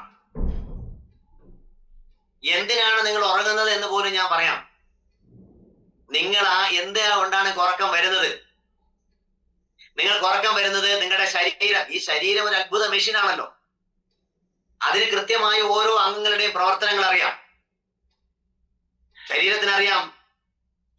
ഈ ശരീരത്തിന്റെ നിലനിൽപ്പിന്റെ തന്നെ പ്രധാനപ്പെട്ട ഘടകമായിരുന്നു നമ്മുടെ വൻകുടലിന്റെ ഭാഗമായ ഗട്ട്. അവിടെയുള്ള ഈ ഞാൻ നേരത്തെ പറഞ്ഞ പോരാളികളായ ഗട്ട് ബയോംസ് അല്ലെങ്കിൽ ഗട്ട് ബാക്ടീരിയ എന്ന് പറയുന്ന ഈ ലക്ഷക്കണക്കിന് ആൾക്കാർക്ക് വിശ്രമം കിട്ടിയേ പറ്റൂ. അവർ ഇതാ 10 മണിക്ക് ഉറങ്ങാൻ തീരുമാനിക്കും. അത് അവരുടെ ഒരു റിത്തമാണത്, സിർക്കാഡിയൻ റിത്തം. ആ സമയത്ത് ഉടനെ ശരീരം പറയുന്നു ഉറക്കമുണ്ടാവട്ടെ. എങ്ങനെ ഉറക്കമുണ്ടാവും? മെലറ്റോണിൻ എന്ന് പറയുന്ന ഒരു ഒരു ഹോർമോൺ പുറത്തുവിടും ബ്രെയിൻ. ഈ മെലറ്റോണിൻ ഉണ്ടാക്കുന്നത് സെറട്ടോണിൻ എന്ന് പറയുന്ന ഗട്ട് ബയോംസ് ഉണ്ടാക്കുന്ന പ്രധാനപ്പെട്ട മറ്റൊരു ന്യൂറോ ട്രാൻസ്മിറ്റർ ആണ്. അതിന്റെ ബൈ പ്രൊഡക്റ്റ് ആണ് ഈ മെലറ്റോണിൻ എന്ന് പറയുന്നത്. ആ മെലറ്റോണിൻ ഒരു 5-8 മണിക്കാണ് സ്വാഭാവികമായിട്ട് നമുക്ക് ഉറക്കം വരിക. ആദ്യം ആ ഉറക്കം വരുന്നു എന്ന് പറഞ്ഞാൽ മെലറ്റോണിൻ അങ്ങ് പമ്പ് ചെയ്യുന്നു. ആ സമയത്ത് നമ്മുടെ ഊർജ്ജസ്വലത ഉണ്ടാക്കുന്ന കോർട്ടിസോൾ അങ്ങോട്ട് കുറയുന്നു. നിങ്ങൾ ഉറക്കത്തിലേക്ക് പോകുന്നു. പഴയ കാലത്ത് രണ്ടാമതൊന്ന് പമ്പ് ചെയ്ത് 10 മണിക്കാണ്. അപ്പോഴത്തേക്ക് ഉറങ്ങാൻ റെഡിയായി. കാരണം നമ്മുടെ ഉള്ളിലെ എല്ലാ പരിപാടിയും നിർത്തി അവർ അടുക്കളയൊക്കെ പൂട്ടി ഉറങ്ങാനിരിക്കുകയാണ്. അവർ പണ്ടത്തെ ആൾക്കാർ സ്വസ്ഥമായി ഉറങ്ങുന്നു. 2 മണിയാകുമ്പോൾ പരിപാടി കഴിഞ്ഞു. 3 മണിയൊക്കെ ആകുമ്പോൾ ഇതിനുള്ള അടുത്ത ടീം ഇറങ്ങി, ക്ലീനിങ് ടീം ഇറങ്ങി. അങ്ങനെ നമുക്ക് ഡൈജഷൻ ഒക്കെ എല്ലാം കൃത്യമായി നമ്മൾ ടോയ്ലറ്റിലും പോകുന്ന വിധത്തിലേക്ക് മാറുന്നു. ഇങ്ങനെ ഒരു ഇതാണ് സിർക്കാഡിയൻ റിതം എന്ന് പറയുന്നത്. അതിനുള്ളതാണ് ഉറക്കം. ഉറക്കത്തിന് 5 സൈക്കിളുകളുണ്ട്. അത് തലച്ചോറിന്റെ ഓരോ പ്രവർത്തനവും അതുവരെ ഒരുപാട് ലിങ്ക്ഡ് ആണ്. അപ്പൊ ആദ്യം അത് ഞാൻ പറയുന്നതിന് മുമ്പ് ഈ ഉറക്കത്തിന്റെ ഈ സിർക്കാഡിയൻ റിതം 10 to 2 വരെ ഉറങ്ങണം. പുതിയ തലമുറയെ കുറിച്ച് നോക്കൂ. 12 മണി വരെ 1 മണി വരെ മൊബൈൽ ഫോൺ നോക്കിക്കൊണ്ടിരിക്കുമ്പോൾ ഉറക്കം വരില്ല. കാരണം എന്തുകൊണ്ടാ? മെലറ്റോണിൻ ഉണ്ടാവണമെങ്കിൽ ബ്ലൂ ലൈറ്റ് സെൻസേഴ്സ് ആയിരിക്കും നമ്മുടെ കണ്ണിന്റെ. ഒരുപാട് പട്ടാളക്കാരുണ്ട് ബ്ലൂ ലൈറ്റ് സെൻസേഴ്സ്. അവർക്ക് ബ്ലൂ ലൈറ്റ് ഉണ്ടെങ്കിൽ അവർ പറയും മെലറ്റോണിൻ ആയിട്ടില്ല വരാൻ, കോർട്ടിസോൾ വരട്ടെ. അതുകൊണ്ട് ബ്ലൂ ലൈറ്റ് നിങ്ങൾ ഏത് ഡിജിറ്റൽ മീഡിയ ആയാലും ബ്ലൂ ലൈറ്റ് ആണ്. അത് യെല്ലോയിലേക്ക് മാറ്റുന്ന ടെക്നോളജി ഉണ്ട്. അപ്പം നേരത്തെ മറിച്ച് നിങ്ങൾ ഇത് നോക്കുമ്പോൾ ഉറക്കം വരില്ല. അത് അവസാനിപ്പിക്കുക. ഇതെല്ലാം നേരത്തെ ഒരു 9:30 മുമ്പേ, ഒരു അരമണിക്കൂർ മുമ്പേ ഓഫ് ആക്കുക. എങ്കിലേ നിങ്ങൾ ബ്ലൂ ലൈറ്റ് സെൻസേഴ്സ് കറക്റ്റ് ആവും. അങ്ങനെ നിങ്ങൾ നേരെ ഉറക്കത്തിലേക്ക് വരുന്നതിൽ മെലറ്റോണിൻ വരുന്നു. ഇനി നിങ്ങൾ തുടർച്ചയായി വൈകി ഉറങ്ങുന്നു എന്നിരിക്കട്ടെ, ഞാൻ ആവർത്തിച്ച് പറയുന്നു, നിങ്ങൾ തുടർച്ചയായി രാത്രി ഉറങ്ങാതെ നിങ്ങൾ ഊർജ്ജസ്വലരാകുമ്പോൾ നിങ്ങൾ കോർട്ടിസോൾ പമ്പ് ചെയ്തുകൊണ്ടിരിക്കും. അതായത് മെലറ്റോണിൻ പമ്പ് ചെയ്യേണ്ട സമയത്ത് കോർട്ടിസോൾ പമ്പ് ചെയ്യും. എന്താ സംഭവിക്കാറിയോ? ക്യാൻസറും ഡയബറ്റീസും പോലുള്ള ലൈഫ് സ്റ്റൈൽ ഡിസീസ് ഉറപ്പാണ്. റീസെന്റ് ഞാനൊരു കോൺഫറൻസിൽ പങ്കെടുത്തു, ഇന്റർനാഷണൽ കോൺഫറൻസ് ഓൺ ഫങ്ഷണൽ മെഡിസിൻസിൽ. ആ വിഷയം വളരെ രസകരമായിരുന്നു. മെലറ്റോണിൻ ഡിസ്റപ്ഷൻ ക്രിയേറ്റ്സ് ക്യാൻസർ എന്നാണ് അവരുടെ ഗവേഷണം. ഒരുപക്ഷെ വേദിയിൽ വെച്ച് ഇത് വിളിച്ചു പറയാൻ സാധിക്കുന്നത് എന്റെ ജീവിതത്തിന്റെ ചാരിതാർത്ഥ്യമായി ഞാൻ കാണുന്നു. ഈ വന്നിരിക്കുന്ന 70 പേർ ഓരോരുത്തരോടും പറയൂ ഉറങ്ങാൻ. മനോഹരമായ പാട്ടിൽ ഉറക്കം കണ്ണുകളിൽ ഊഞ്ഞാല് കെട്ടുമ്പോ നമ്മൾ മൊബൈൽ ഫോൺ നോക്കിക്കൊണ്ടിരിക്കുന്നു. എന്തൊരു ദുരന്തം! അപ്പൊ ഉറക്കം കൃത്യമായി കിട്ടുന്ന വിധത്തിലേക്ക് മാറണം. ഇനി ഉറക്കത്തിന് 5 സൈക്കിളുകളൂടെ പറഞ്ഞുതരാം. നിങ്ങൾ ഉറങ്ങാൻ പോകുന്നു ബെഡിലേക്ക്, അപ്പോൾ നിങ്ങളുടെ ഗാമ വേവ്സ് വളരെ ആക്റ്റീവ് ആയിരിക്കും. ഏറ്റവും കൂടിയ ആവൃത്തിയുള്ള ഗാമ വേവ്സ്. അവിടെ നിങ്ങൾ പോയി നേരെ ബെഡിലേക്ക് വീഴുന്നു, അല്ലെങ്കിൽ കിടക്കുന്നു. ദെൻ ബീറ്റ വേവ്സ് കുറച്ചും കൂടെ കുറഞ്ഞു. പിന്നെ അത് കഴിഞ്ഞിട്ട് ആൽഫ വേവ്സ്. നിങ്ങൾ ഉറക്കത്തിന്റെ വഴുതി വീഴുന്നു, ഉറങ്ങുന്നു നിങ്ങൾ അറിയുന്നു, പക്ഷെ നിങ്ങൾ അറിയുന്നില്ല. അവന്റെ ഇടയിൽ ഒരു കുറച്ചു സമയം തീറ്റ വേവ്സ് വരുന്നു. പിന്നെ നമ്മൾ ഉറക്കത്തിന്റെ നീണ്ട ഒരു അവസ്ഥയിൽ മാറുന്നു, സുഷുപ്തിയിലേക്ക്. That is called the delta waves. ഒരു 2:30-3 മണിക്കൊക്കെ ഉറക്കില്ലേ? അങ്ങനെ നിങ്ങൾ ഉറങ്ങുന്നു. രാവിലെ ആകുമ്പോഴേക്ക് മെസ്സേജ് എല്ലാം റെഡിയായി, ഉറക്കം മതി എന്ന് പറയുമ്പോൾ മെലറ്റോണിൻ കുറയുന്നു, കോർട്ടിസോൾ കൂടുന്നു. നേരെ റിവേർട്ടായി ഡെൽറ്റ പോയി തീറ്റ വേവ്സ് ആക്ടിവേഷൻ. അപ്പോൾ പണ്ടത്തെ അവർ പ്രാർത്ഥിക്കാൻ പറഞ്ഞു. ഗ്രേറ്റ്, നിങ്ങൾ എന്ത് ചിന്തിച്ചാലും നടക്കും. ബ്രാഹ്മ മുഹൂർത്തം. തീറ്റ വേവ്സ് കഴിഞ്ഞ് നേരെ പോകുന്നു ബീറ്റ, ആൽഫ കഴിഞ്ഞിട്ട് ബീറ്റ. അങ്ങനെയാണല്ലോ പോവാ. ആൽഫ പോകുന്നു, ആൽഫ ബേസ് മൂവ്മെന്റ്. കുറച്ചും കൂടെ നിങ്ങൾ അനങ്ങുന്നു. പണ്ടത്തെ അവർ എഴുന്നേക്കുന്നു, മുറ്റം അടിക്കുന്നു, അല്ലെങ്കിൽ വെള്ളം എടുക്കുന്നു, മൂവിങ്. അത് കഴിഞ്ഞ് നേരെ ബീറ്റയും കഴിഞ്ഞ് ആൽഫയും കഴിഞ്ഞ് ബീറ്റയിലേക്ക് പോകുന്നു. പിന്നെ ഗാമ നമ്മൾ അലർട്ട് ആവുന്നു. ഇതാണ് ഇതിന്റെ പ്രോസസ്. അപ്പോഴേക്ക് 1.5 മണിക്കൂറുള്ള 5 സൈക്കിൾ ഉണ്ടാവും. ഒരു 7 മണിക്കൂർ ഉറങ്ങാൻ അതുകൊണ്ടാണ് പറയുന്നത്. അധികം ഉറങ്ങിയിട്ട് കാര്യമൊന്നുമില്ല, അത് അപകടം. അപ്പൊ അങ്ങനെ നിങ്ങൾ ഉറങ്ങുന്നു, സ്വസ്ഥം. അതുകൊണ്ടാണ് അസുഖം വന്നാല് ഉറക്കുകയാണ് ചെയ്യുന്നത്. നിങ്ങളെ ഉറങ്ങുമ്പോൾ ഓൾറെഡി സിർക്കാഡിയർ വർക്ക് ചെയ്യും, എല്ലാം പെർഫെക്റ്റ് ആവും. പുതിയ തലമുറയോ ഉറക്കത്ത് തന്നെ പോയി എങ്ങനെയോ ഉറങ്ങുന്നു. എഴുന്നേൽക്കുമ്പോഴേക്ക് എന്താ സംഭവിക്കുന്നത്? എഴുന്നേറ്റ ഉടനെ മനോഹരമായ മൊബൈൽ ഫോൺ എടുക്കുന്നു. എന്താ സംഭവിച്ചത്? നിങ്ങളുടെ തീറ്റ വേവ്സ് ആക്ടിവേഷൻ പകരം jumping to the beta waves activation. Danger. ഉറങ്ങി എഴുന്നേക്കല്ലോ, ഉണർന്ന് എഴുന്നേക്കാൻ വേണ്ടത്. ഉറങ്ങി എഴുന്നേറ്റ് വന്നേ ചെയ്തു. ഉണർന്ന് എഴുന്നേറ്റ ഉടനെ തപ്പി നോക്കുകയാണ്, എന്റെ മൊബൈൽ ഉണ്ടോ, അവിടെ തന്റെ കുടുംബാംഗങ്ങളുണ്ടോ എന്ന് നോക്കാൻ സമയമില്ല. It's a disease. Nomophobia is a disease. അപ്പൊ ഈ ഉറക്കം എത്ര പ്രാധാന്യമുണ്ടെന്ന് ശാസ്ത്രീയമായി ഞാൻ പറഞ്ഞു തന്നാ. Any questions you can ask after the program. സാങ്കേതിക പദങ്ങളൊന്നും ശ്രദ്ധിക്കണ്ട. ഞാൻ അതിന്റെ സയൻസ് ഒന്ന് പറഞ്ഞു, സിർക്കാഡിയർ ഇതൊക്കെ പറഞ്ഞു എന്ന് മാത്രം. ഉറങ്ങണം, അത്ര തന്നെ. ഇനി ഉച്ചക്കൊക്കെയുള്ള ചെറിയ സമയത്ത് ഒരു ഉറക്കം ഉണ്ടാവില്ല, നാപ്പ് എന്നതിനെ പറയാ. അത് കളയരുത് പ്രിയപ്പെട്ടവരെ. ഗ്രേറ്റ്. അങ്ങനെ ഉറങ്ങുന്ന ഒരാളായിരുന്നു സഖാവ് EMS നമ്പൂതിരിപ്പാട്. എല്ലായ്പ്പോഴും 1 മണി 1 വരെ അദ്ദേഹം കിടന്നു ഭക്ഷണം. അതിപ്പോ അടുത്ത കാലത്ത് അത് ചില ഫ്രാൻസ് പോലത്തെ രാജ്യങ്ങളിൽ ഉറങ്ങണം എന്ന് പറയാൻ തുടങ്ങി എംപ്ലോയീസും. വലിയ മാറ്റം ഉണ്ടാകും. അതായത് നേരത്തെ ഒരു 10 o'clock സ്ലീപ്പ് ടു 5 to 6 അതിനപ്പുറം പോരുത്. അതിന് ശേഷമുള്ള സമയത്ത് നിങ്ങൾ ഉറങ്ങാനും പാടില്ല, അതോ പാടാം. ഇതൊക്കെ പ്രാവർത്തികമാക്കുന്നവരാണ് ഞങ്ങൾ. 5 മണിക്കൊക്കെ നമ്മുടെ സെഷൻ തുടങ്ങുന്നുണ്ട്. ഞാനൊക്കെ ഒരു 4 മണിക്കൊക്കെ എഴുന്നേക്കുന്ന ആളാണ്. 9 to 10 ഇടയിൽ തന്നെ ഉറങ്ങുന്നു. അപൂർവ സമയത്ത് മാത്രം മാറിപ്പോകുന്നു. എപ്പോഴെങ്കിലും സംഭവിക്കുന്നുണ്ടല്ലേ പറയാം. This is science. അതാണ് ഇക്കിഗായിൽ പറയുന്ന അടുത്ത പോയിന്റ്. ഇനി നമുക്ക് അടുത്തതിലേക്ക് വരാം. അപ്പൊ ഉറക്കം മനസ്സിലായി. അടുത്തത് മനോഹരമായ കാര്യമാണ്. Play with children or pets or join A sports team. നമുക്ക് വലിയ ഇഷ്ടമല്ലേ കുഞ്ഞുമക്കളോട് കൂടെ കളിക്കാൻ? എന്ത് രസമായിരിക്കും. അതോടൊപ്പം തന്നെ വീടുകളിലെ പട്ടി അല്ലെങ്കിൽ ചെറിയ ചെറിയ പെറ്റ്സ് ഉണ്ടാവില്ല, ഓരോ ജീവികളാണ് ഒരാൾക്ക് ഉണ്ടാവുക, തത്ത, അവയോട് കൂടെ ഒന്ന് അവരോട് കളിക്കുക. ഇനി ഏറ്റവും നല്ലത് ഇതൊന്നുമില്ല, പശുവിനെ പറ്റും. സ്വിറ്റ്സർലാൻഡിലൊക്കെ പശുവിനെ പറ്റും. അതൊക്കെ നിങ്ങളുടെ ഈ ലോഞ്ചിവിറ്റി, ആരോഗ്യം വർദ്ധിപ്പനയില് ഇത് പറയുന്ന വിഷയം വളരെ ഗൗരവമായി കാണേണ്ടതാണ്. സോ പ്ലേ വിത്ത്, അത് അധികം വിശദീകരിക്കേണ്ടെന്ന് തോന്നുന്നു, എല്ലാവരും വീട്ടിലുണ്ടാവും മിക്കവാറും. B conscious of your daily routine. വളരെ വളരെ പ്രധാനപ്പെട്ട കാര്യമാണ്. നിങ്ങൾക്ക് ഒരു ദിവസം എന്താണ് ചെയ്യേണ്ടത് എന്ന് തലേന്നാൾ തന്നെ എഴുതി വെക്കുകയും അതനുസരിച്ച് ചെയ്യുന്ന ഒരു പ്ലാനിങ്ങും ഉണ്ടെങ്കിൽ നിങ്ങൾക്ക് ഓരോ ദിവസവും ആസ്വദിക്കാൻ പറ്റും. ഇത് നിങ്ങൾ ആരോഗ്യം വർദ്ധിപ്പിക്കും. കാരണം സ്ട്രെസ് കുറയും. രാവിലെ ഓഫീസിൽ എത്തുമ്പോഴാണ് അറിയുന്നത് പ്രധാനപ്പെട്ട ഒരു ഫയൽ എടുത്തിട്ടില്ല.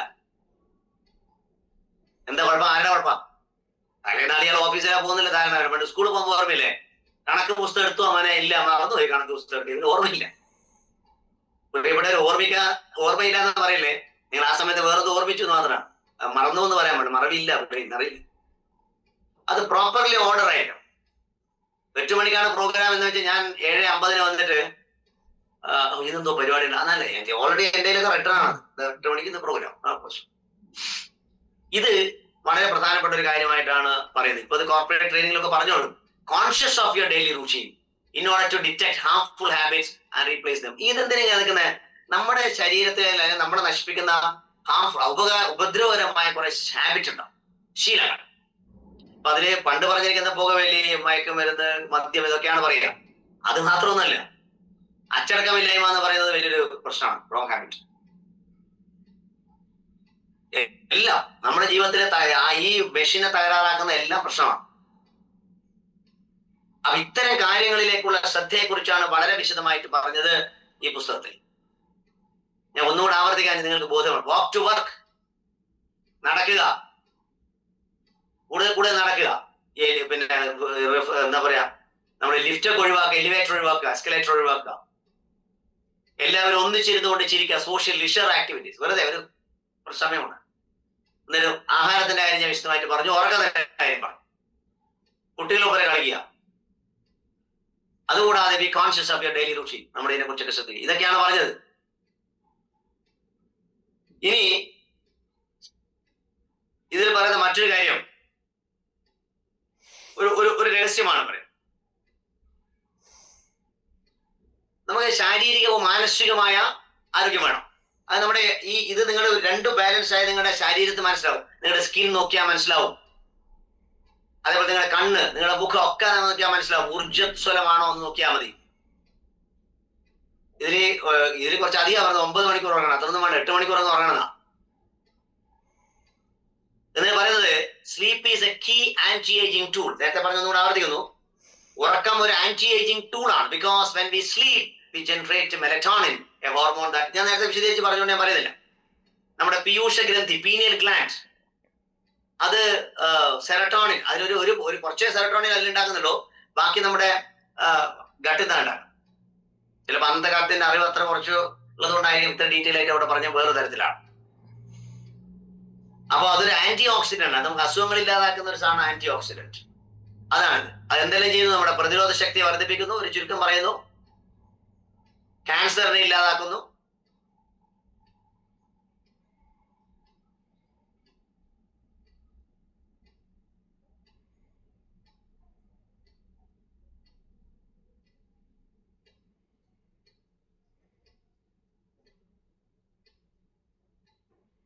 ഉണ്ടാകുന്നില്ല. ഓസ്റ്റിയോപൊറോസിസ്, കാൽമുട്ട് അല്ലെങ്കിൽ എല്ലുപൊടി എന്ന അസുഖമൊക്കെ ഉണ്ടല്ലോ, കൂടുതൽ സ്ത്രീകൾക്കാണ്. ഹാർട്ട് ഡിസീസ്, ഹൃദയ പ്രശ്നങ്ങൾ. ഇന്ന് കാർഡിയോ വാസ്കുലർ ട്രീറ്റ്മെന്റ്, കാർഡിയോളജിസ്റ്റിന് വൻ ഡിമാൻഡാണ്. പല ഹോസ്പിറ്റലുകളും പരസ്യം കൊടുക്കുന്നുണ്ടല്ലോ. ഇപ്പൊ ഇതൊക്കെ വളരെ വിശദമായിട്ട് മെലറ്റോണിൻ ഒക്കെ നിങ്ങൾക്ക് മനസ്സിലായത് വിചാരിക്കുന്നു. ഞാനത് വിശദമായി പറഞ്ഞിട്ടുണ്ട്. ഇതിൽ പറയുന്നത് melatonin production decreases after age 30ക്ക് ശേഷം 30 വയസ്സിന് ശേഷം ഈ മെലറ്റോണിന്റെ പ്രൊഡക്ഷൻ കുറയും. അതെങ്ങനെ നമുക്ക് ബാലൻസ് ചെയ്യാം? Eating A balance diet and getting more calcium. Calcium ഉള്ള ഫുഡ്, എസ്പെഷ്യലി കൈപ്പൊക്കെ ഉപയോഗിക്കണം. പിന്നെ കാൽഷ്യം ഇഷ്ടംപോലെ കിട്ടുന്ന സാധനങ്ങൾ നമുക്ക് അവൈലബിൾ ആണ്, അല്ലെങ്കിൽ കാൽഷ്യം സപ്ലിമെന്റ്സ് കിട്ടും. പിന്നെ മറ്റൊന്ന് വളരെ പ്രധാനപ്പെട്ട കാര്യം, ഇപ്പൊ കുറച്ച് ശ്രദ്ധിക്കണമെന്നേ ഉള്ളൂ, ഈ സൂര്യപ്രകാശം കൊള്ളുക. ഇപ്പൊ ഈ 2 ദിവസം മുമ്പേ സർവേ പറയുന്നത് അൾട്രാവയലറ്റ് വളരെ സ്ട്രോങ് ആയിട്ടാണ് വരാം.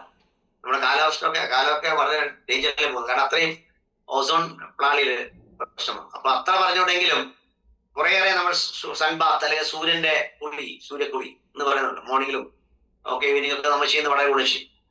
അതിന് ബെസ്റ്റ് എക്സാമ്പിൾ നമ്മുടെ സഖാവ് അച്യുതാനന്ദൻ. അദ്ദേഹത്തിന് കഴിയുന്നിടത്തോളം അദ്ദേഹം സൂര്യപ്രകാശം കൊള്ളുന്ന ഒരാളായിരുന്നു. അത് ആരോഗ്യത്തിന് ഗുണം ചെയ്തിട്ടുണ്ട്. പിന്നെ നമ്മൾ ഉറക്കം പറഞ്ഞു, stress, alcohol, tobacco and caffeine, പ്രത്യേകിച്ച് കാപ്പി കൂടുതൽ കഴിക്കും. ഈ ചില പഠനങ്ങൾ അങ്ങനെ പറയും കാഫി നല്ലതെന്ന് പറയുന്നുണ്ടാവും, അതെനിക്കറിയില്ല. പക്ഷെ ഈ പറയുന്നതിൽ കാഫി കുറച്ചധികം നന്നല്ല. ഉറങ്ങുന്നതിന് മുമ്പ് ഒരിക്കലും കാപ്പി കഴിക്കരുത്. നിങ്ങളെ കഫീൻ നിങ്ങൾ ഉറക്കത്തില്ല, മെലറ്റോണിൻ ഇതിനെ കുറയും. ഇതൊക്കെ നമ്മൾ പറയേണ്ട കാര്യമാണ്.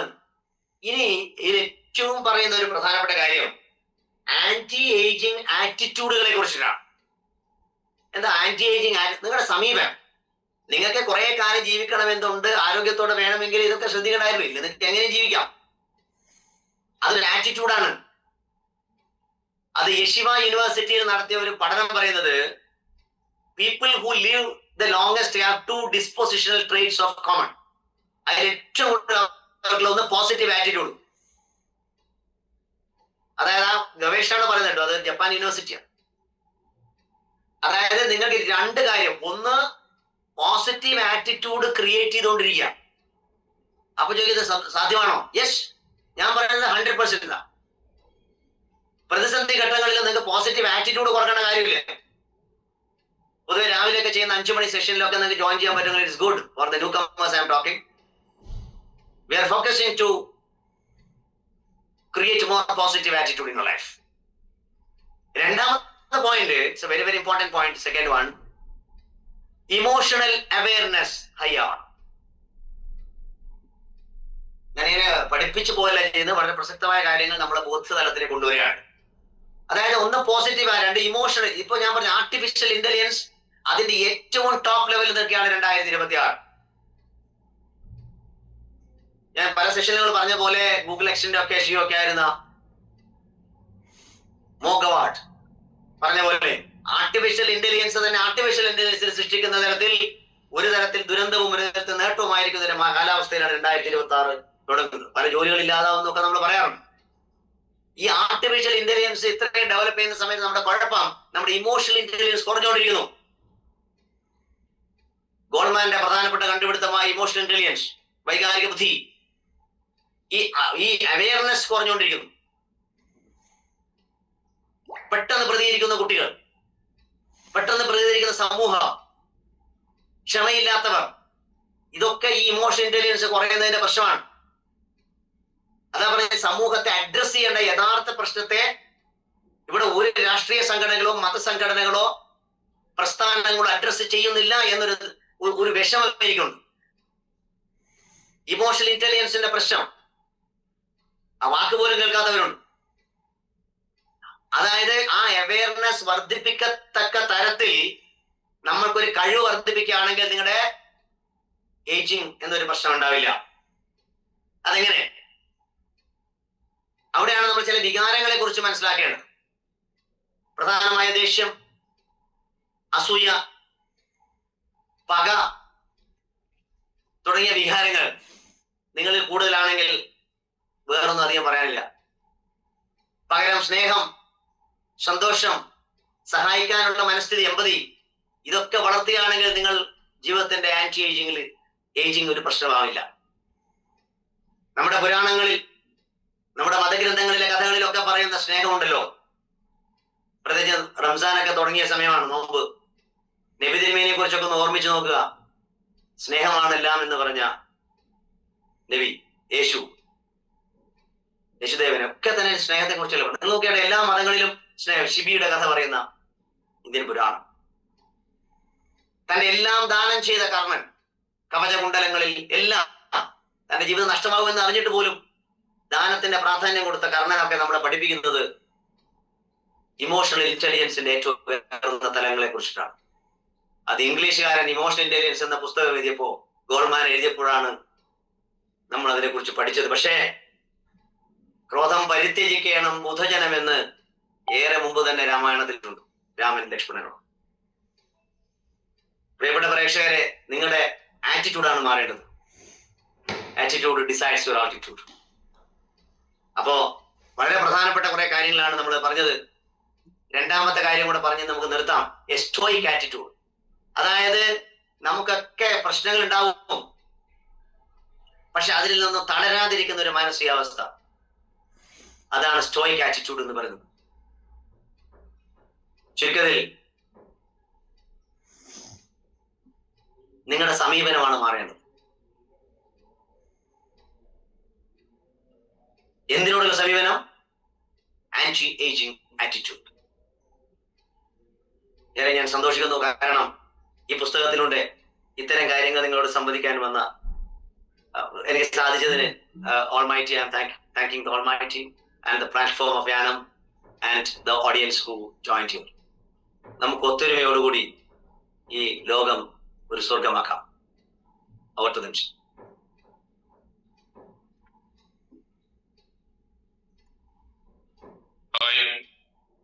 മാഷിപ്പ് ഇവിടെ വിവരിച്ച കാര്യങ്ങളെ കുറിച്ച് എന്തെങ്കിലും സംശയം ഉണ്ടെങ്കിൽ ആളുകൾക്ക് ഇപ്പൊ ചോദിക്കാം.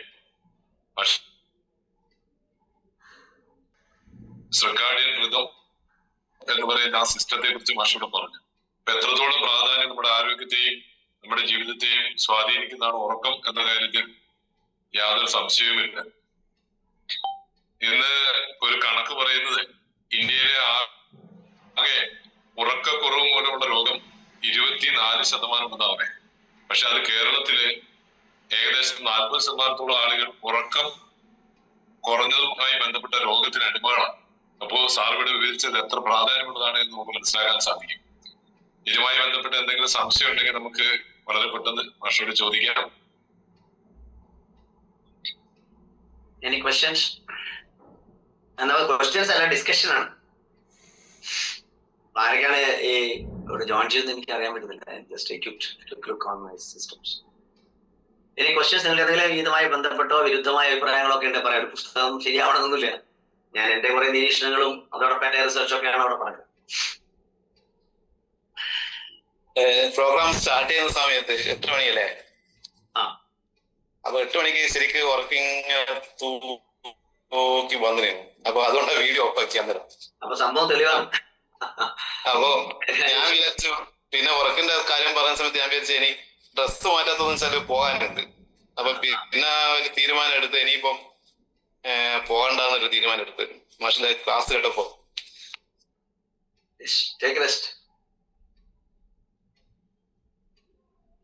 Thank you Rajesh. പക്ഷെ എനിക്കൊരു റിക്വസ്റ്റ്, ഇത് കഴിഞ്ഞാൽ നമ്മുടെ ദ സീക്രട്ട് എന്ന പുസ്തകം കൂടി നമുക്കൊന്ന് ചർച്ച ചെയ്യണം. നമ്മുടെ വിജയത്തിന്റെ രഹസ്യം എന്ന പുസ്തകം എനിക്ക് തോന്നുന്ന ലോകത്തെ ഏറ്റവും കൂടുതൽ ആളുകൾ ചർച്ച ചെയ്യപ്പെട്ടതും വായിച്ചതുമായ പുസ്തകം. ഇപ്പൊ അത് മലയാളത്തിൽ കിട്ടുന്നുണ്ട്, അത് സിനിമയായിട്ടുണ്ട്. തീർച്ചയായും ഞാൻ പൈപ്പ് ലൈനിലെ ബുക്കുണ്ട്. ഞാൻ ഇത് കഴിഞ്ഞിട്ട് ഇനി ഞാൻ 10x റൂൾ എന്ന് പറയുന്ന കാർഡമന്റെ ബുക്കാണ് എടുക്കുന്നത്. കാരണം വളരെ ഇമ്പോർട്ടന്റ് ആയ ഒരു പുസ്തകമാണ്. അത് കഴിഞ്ഞ് ബാക്ക് ടു സീക്രട്ട് എടുക്കുന്നതിന് കുറച്ച് ബേസിക് നോളജ് കൂടെ ആവശ്യമുണ്ട്. റോണ്ടബൈഡിന്റെ മനോഹരമായ പുസ്തകമാണ് secret and also the gratitude.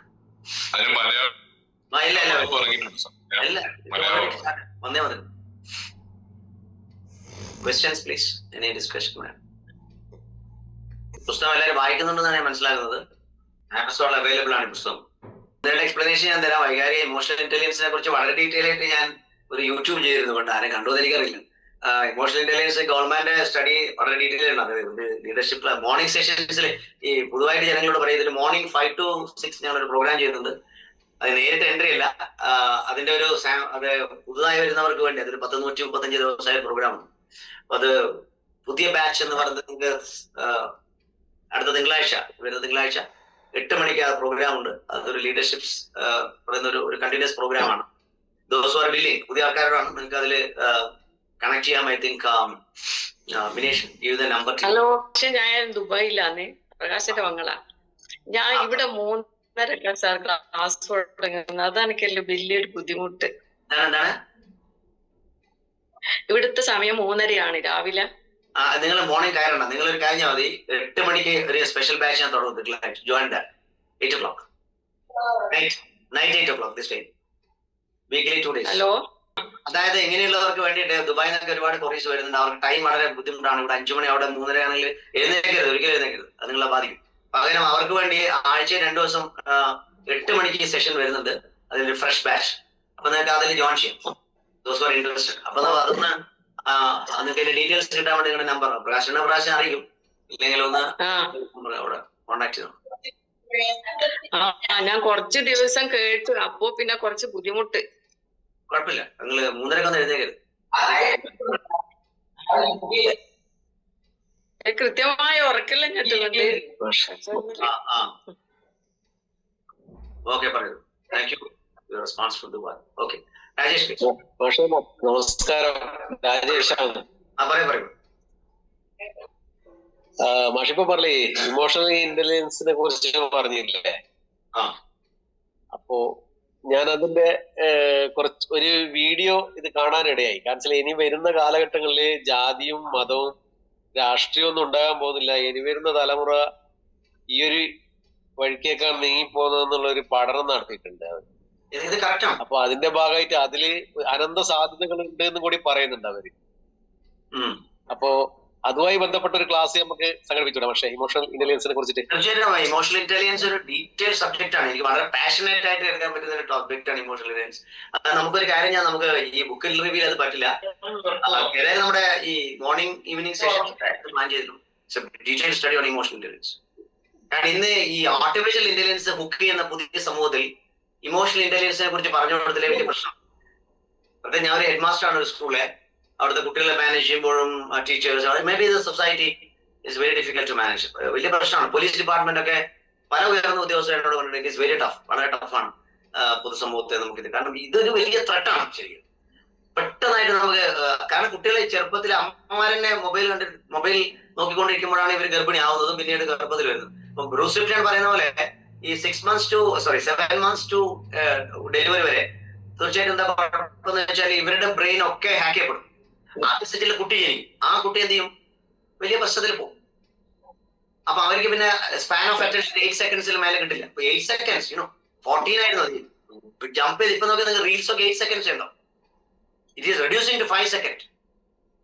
It's very dangerous. നിങ്ങൾക്ക് അതിന് ഇമോഷണൽ ഇന്റലിജൻസ് അറിയുന്നവർക്ക് മനസ്സിലാവും അത് വലിയ ത്രെട്ടാണ്.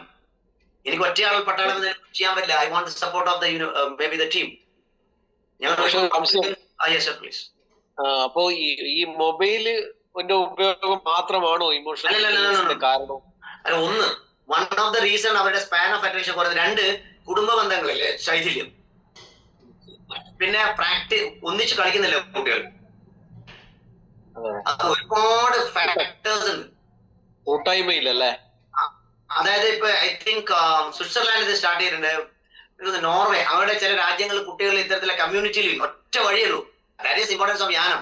കമ്മ്യൂണിറ്റി ലിവിങ്, ഒന്നിച്ചുള്ള ജീവിതം, ഒന്നിച്ചുള്ള സന്തോഷം, ഒന്നിക്കുന്ന അവസ്ഥ വരുമ്പോ ഇമോഷണൽ ഇന്റലിജൻസ് ഹൈക്കപ്പ് ചെയ്യും. ചിരിക്കാനൊന്നും ആർക്കും വരുന്നില്ല. ഇപ്പൊ ഇതിന് വളരെ മസിൽ പിടിച്ച് പിടിക്കാം. നിങ്ങൾ നോക്കിയാടെ എവിടെയെങ്കിലും പോകുമ്പോൾ ചിരിക്കുന്നവരെണ്ണം വളരെ കുറവായിരിക്കും. ഇനി അഥവാ ആരെയും ചിരിക്കുന്നുണ്ടെങ്കിൽ അവരെ നോക്കി ചിരിക്കുവര്, അല്ലാണ്ട് അവര് ചിരിക്കില്ല. എനിക്ക് അനുഭവം പേഴ്സണൽ ലൈഫിൽ ഞാൻ വളരെ ഹാപ്പി ആയിട്ടോ. കാരണം ഞാൻ ഇതെല്ലാം ഒബ്സർവ് ചെയ്യുന്നതാണ്. ഇപ്പൊ അധികം ആൾക്കാരും സെപ്പറേറ്റ് ആയിട്ട് നിൽക്കാനാണ് കൂടുതൽ താല്പര്യപ്പെടുന്നത്. നമ്മള് ഫ്രീ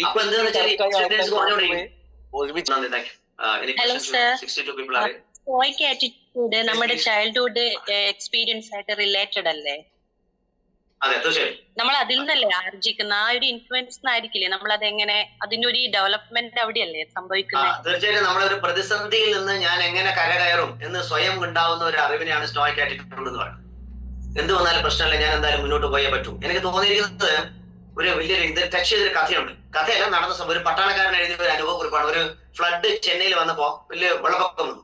ആ സമയത്ത് മുഴുവൻ ആൾക്കാരെയും ഈ സമ്പന്നൻ ദരിദ്രമൊന്നുമില്ലല്ലോ, കംപ്ലീറ്റ് ആളെ എക്സ്കവേറ്റ് ചെയ്ത് ഒരു ക്യാമ്പിൽ, റെഫ്യൂജി ക്യാമ്പിൽ കൊണ്ടുപോയി. അവിടുത്തെ ഡ്യൂട്ടിക്കാരനായ പട്ടാളക്കാരൻ എഴുതിയ കഥയാണ്. കഥയുടെ അനുഭവമാണ്. അപ്പൊ ഇവരിങ്ങനെ ഫുഡെല്ലാം ഇങ്ങനെ കൊടുത്തോണ്ടിരിക്കുമ്പോൾ അവസാനം 2 കുട്ടികൾ ബാക്കി, ഒരു ബ്രെഡും 2 കുട്ടികൾ ബാക്കി. അപ്പൊ ഇദ്ദേഹമാണ് കൊടുക്കുന്നത്. ഇദ്ദേഹം 2 കഷ്ണമാക്കി കൊടുക്കാൻ പറഞ്ഞ ഒരു കുട്ടി പറഞ്ഞു, സാർ വേണ്ട, ഇത് അവന് കൊടുക്കുന്നു. അപ്പൊ എന്താ ഈ കുട്ടി ഇവൻ പറയാണ് സാർ, ഞാനൊരു ചേരിയിൽ വളരുന്ന കുട്ടിയാണ്, എനിക്ക് വിശപ്പ് എന്താണെന്ന് അറിയാം. പക്ഷെ ഈ കുട്ടി എനിക്കറിയാം, ആ വീട്ടിൽ സമ്പന്നന്റെ മകനാണ്, ദൂരത്ത് ഇവരെ കണ്ടിട്ടുണ്ട്, അവന് വിശപ്പ് സഹിക്കാൻ പറ്റില്ല സാർ. എന്നുകൊണ്ട് ഇവൻ ഈ മുഴുവൻ ബ്രെഡും ആ കുട്ടി കൊടുത്തിട്ട് ഈ പട്ടാളക്കാരൻ സ്റ്റണ്ടായിട്ട് ഒരു ഫേസ്ബുക്ക് പോസ്റ്റ് ചെയ്തിരുന്നു പണ്ട്. ഇതൊരു സ്റ്റോയിക് ആറ്റിറ്റ്യൂഡാണ്. പറഞ്ഞ മനസ്സിലായി. നമ്മുടെ സ്റ്റോയിക് എന്ന് പറഞ്ഞാൽ നമ്മുടെ കുട്ടിക്കാലത്ത് നമ്മളെ പ്രതിസന്ധികളെ അഭിമുഖീകരിച്ചുകൊണ്ട് എനിക്ക് കടന്നു പോകാൻ പറ്റുന്ന ഒരു സമീപനത്തെയാണ് സ്റ്റോയിക് ആറ്റിറ്റ്യൂഡ്. ഇത് വളർത്തിയെടുക്കണം. ഈ ഇരിക്കുന്നവർ, എനിക്ക് തോന്നുന്ന ആൾക്കാരൊക്കെ ഒരു 40s and 50s ആണെങ്കിൽ നമ്മുടെയൊക്കെ കുട്ടിക്കാലത്ത് ഒരുപാട് സ്ട്രഗിൾസ് വരും. പക്ഷെ പുതിയ തലമുറയെ നമ്മൾ പഠിപ്പിക്കുന്നത് ഒന്നും പ്രശ്നമില്ല, നിങ്ങൾക്ക് എല്ലാവർക്കും കൊടുത്തോണ്ടിരിക്കുക. ആ സമയത്ത് അവർക്ക് അറിയില്ല ഇതിന്റെ വിഷമം. അത് അവർക്ക് ആറ്റിറ്റ്യൂഡ് കുറയും. അത് അവർ പെട്ടെന്ന് സൂയിസൈഡ് ടെൻഡൻസിയിലേക്ക് വരും. ടീച്ചർ ചോദിച്ച ചോദ്യം അതാണെന്ന് തോന്നുന്നു. Okay sir, thank you. Thank you for your question.